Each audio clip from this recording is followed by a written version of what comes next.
Yemen's president has been forced to flee his presidential palace after 2 fighter planes targeted his residence in Aden, a government official has said. President Abd-Rabbu Mansour Hadi was evacuated on Thursday after the planes opened fire, hitting his residence in the southern city. President Hadi has been evacuated to a safe place, but he has not left the country, Hadi's aide told the AFP news agency as a plane made a second pass over the palace. The aircraft dropped a bomb or fired a missile at the compound in al-Maasheeq district of the southern port city, where Hadi is based, the official said, in a sharp escalation of Yemen's months-long armed turmoil. Residents said anti-aircraft guns opened fire at the planes, and smoke was seen rising from the area, but it was not immediately clear if Hadi was in the compound. A Yemeni security source said the situation at the presidential palace was under control and there was nothing to be worried about. Airport clashes. The attack on Hadi's compound came after forces loyal to Yemen's former president forced the closure of Aden's international airport after clashes left at least 13 people dead and 13 wounded, security sources said.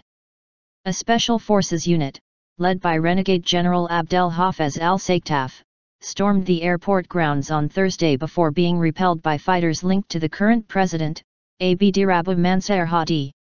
A military source told the AFP news agency that Saktaf's troops were forced to retreat to their camp north of the airport after being subjected to heavy shelling.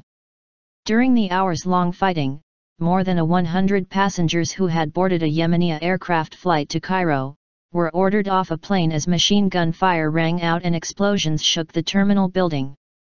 At least 2 shells hit the airport's grounds, security and aviation officials at the scene said, with at least 13 people killed and 13 wounded. Another 10 others were captured.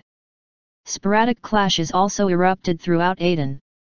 Sounds of explosions periodically shook the city, and streets were largely deserted as residents hid in homes. Meanwhile, a fighter jet attempting to target Hadi's palace in Aden hit a nearby hill instead, leading to smoke billowing into the sky. Speaking to Al Jazeera from the Yemeni capital Sana'a, Hakim al-Masmari, editor-in-chief of the Yemen Post, said the forces who launched the assault were still in Aden and were expected to continue attacks against Hadi. Tensions have been building in Aden for days. Hadi loyalists dominate the city, but 2 army units are loyal to Saktaf, a pro-Saleh commander, who leads a force of 3,000 special forces police. Hadi unsuccessfully tried to remove al-Saktaf from his post earlier this month, prompting some clashes. Hadi insists he remains the country's legitimate leader and enjoys much support in Aden, where he has been based since fleeing house arrest in Sana'a last month.